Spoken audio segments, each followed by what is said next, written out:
इतना नाम अगर भगवान का लेते तो 7 जन्मों तक स्वर्ग मिल जाता। ये बात कहकर बाबा साहब का अपमान किया।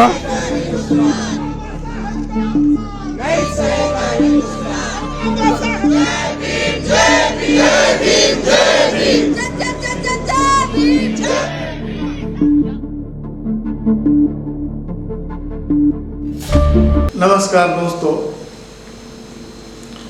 सच ही किसी ने कहा है, एकता में बहुत बड़ा बल होता है।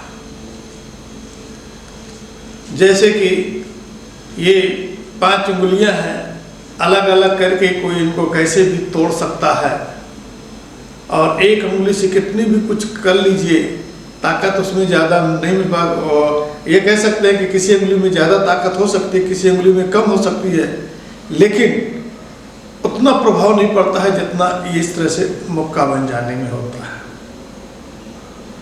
अब हमने ये बात क्यों कही?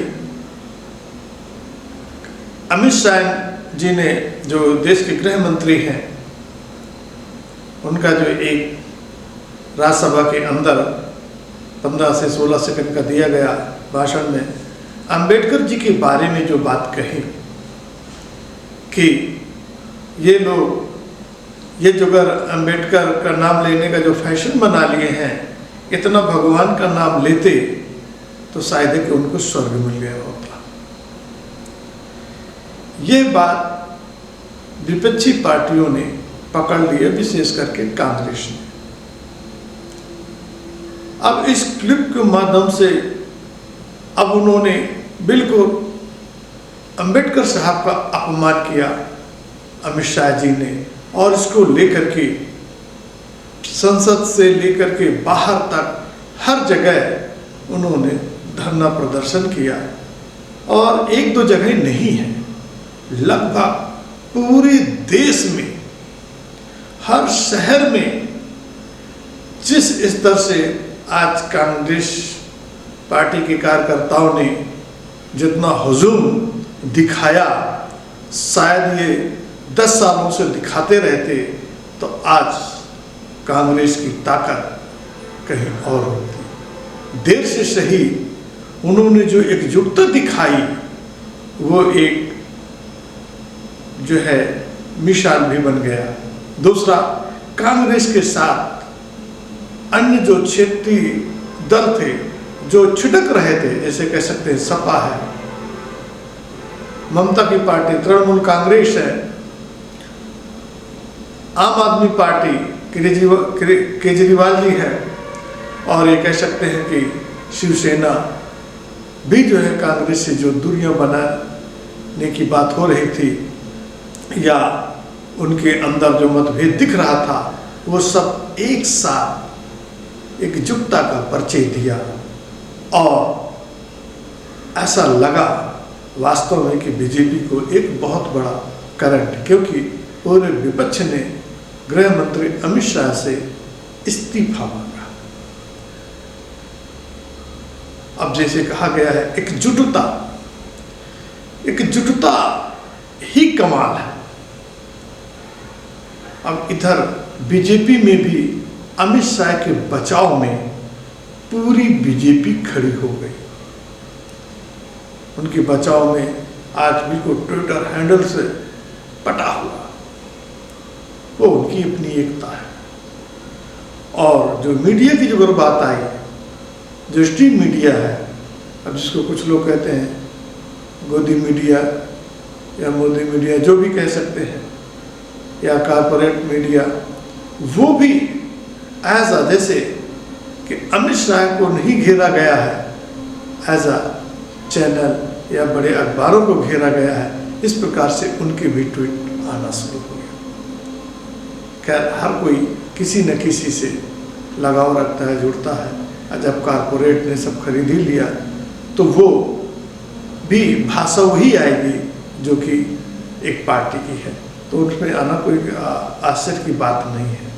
लेकिन जिस प्रकार से आईटी सेल जैसे बीजेपी का हुआ करता था, कभी अभी भी है, कि किसी भी क्लिप को निकाल करके सारा उड़ा दिया, एक पॉइंट पर जहां कमजोर नस होती थी उसी को वायरल करके और देश में एक भ्रम पैदा करना, वो तो भ्रम की स्थिति होती थी।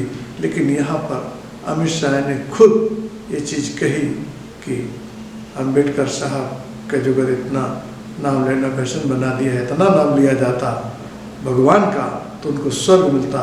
शायद यह एक सही पॉइंट विपक्ष ने पकड़ा और पूरे देश में हंगामा किया। जैसा कि आप सुनिए, चाहे सपा पार्टी हो, एक साथ संसद के बाहर पोस्टर, अंबेडकर जी की जो पोस्टर है उसको लेकर के सीधा हंगामा यानी प्रदर्शन जो भी कह लीजिए। और सबसे हैरत की बात है कि मायावती जी का, जो कि उनको आना चाहिए खुल करके समर्थन में या जो भी चीज़ अपनी बात रखते, शायद उन्होंने उस चीज़ से नहीं रखा। तो एक तरह से बीजेपी को जो वोट दलितों को मिल रहा था, दलित वोट उनको मिल रहा था, उनको कहीं न कहीं लगा आप कि खिसक ना जाए, तो वो भी अपने बचाव में आने का प्रयास कर रहे हैं और उसमें सुधार लाने का प्रयास कर रहे हैं। लेकिन इतना तो तय है, अमित शाह के इस भाषण से विपक्ष को, विशेष रूप से कांग्रेस को एक टानिक सी मिल गई है। और पूरे जो क्षेत्रीय दल है उनको भी, जैसे ममता बनर्जी ने अपने एक्स हैंडल ट्वीट में विरोध प्रदर्शन किया, तेजस्वी यादव ने अपने बयान जारी किए, और सपा के भी जो जितने भी हैं, रामगोपाल यादव या पूरी पार्टी और पूरे देश में धरना प्रदर्शन में सम्मिलित रहे और संसद भवन के अंदर रहे। इस प्रकार से एकजुटता का परिचय दिया, या कह सकते हैं कि जो पार्टियां बिखर रही थी इंडिया गठबंधन से, क्या एक तरह से ग्लू या जैसे कुछ भी कह लीजिए कि एकजुट यानी चुंबकत्व का कि एक साथ फिर आ रही हैं, या ये अभी केवल ये क्षण है इसलिए ऐसा है, ये तो समय बताएगा। लेकिन इस मुद्दे पर तो सभी एक साथ आए हैं, तो इससे लगता है कि इंडिया गठबंधन अभी एक रहेगा। लेकिन समय बताएगा रहेगा कि नहीं रहेगा। इधर बीजेपी में भी पूरी ताकत के साथ अमित शाह जी का जितना बचाव पूरी पार्टी ने किया, शायद इतने तो मोदी जी के बचाव में इतने कमेंट या एक्स हैंडल पर नहीं आए, ट्विटर हैंडल पर इतने पक्ष में जो है शायद मोदी जी के भी उसमें नहीं आए थे बचाव में, जितना अमित शाह के बचाव में आए हैं। अब ये गतिरोध कब थमता हुआ दिख रहा है, दिखेगा या थमेगा कि नहीं थमेगा, ये वक्त बतलाएगा। लेकिन विपक्ष को एक अच्छा मुद्दा मिल गया है, या जैसे कि अभी तक आईटी सेल बीजेपी का हर कमजोरी नस को, यानी विशेष रूप से राहुल गांधी की जो बात को, अर्थ को अनर्थ को, तो एक जो कमजोर नस जो लिख जाता है, जैसे आरक्षण वाली बात आई थी, आरक्षण में उन्होंने कहा कि हम 50% इसको खत्म करके आगे बढ़ाना चाहिए, लेकिन आरक्षण खत्म कर देंगे, वो क्लिप चला करके जिस हिसाब से केवल वो इसी को रखा, तो उनको उसी तरह से कांग्रेस ने भी उसी क्लिप के सहारे पूरे देश में ये बतलाने का प्रयास किया कि अमित शाह जो है दलित विरोधी है, संविधान विरोधी है, संविधान ये संविधान का जो है रक्षक नहीं है। इस तरह से बतलाने का उन्होंने प्रयास किया। ये विपक्ष का तरीका हो सकता है, लेकिन बीजेपी का कहना है संविधान जैसा है वैसा ही रहेगा।